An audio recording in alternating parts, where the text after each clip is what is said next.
Music by Jagdish Mahi।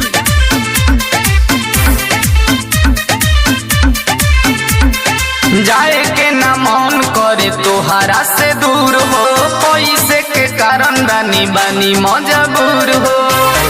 सुनता सुनो जाए के ना मन करे तोहरा से दूर हो, पैसे के कारण रानी बानी मजबूर हो।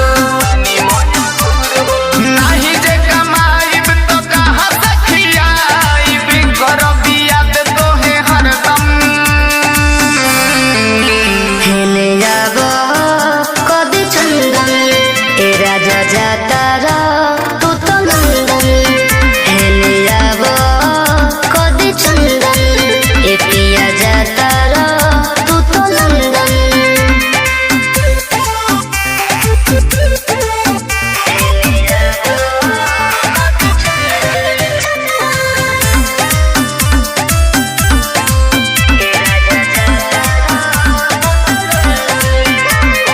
चल जइबा बहारा त कदी कैसे रतिया, याद आई कई तोहर मीठी मीठी बतिया। इहे मजबूरी धनी हमके सतावता, कथी करी कुछो अब समझे न आवता। बतिया के मानो नहीं जिद तू कर, करब फोन तोहे हरदम।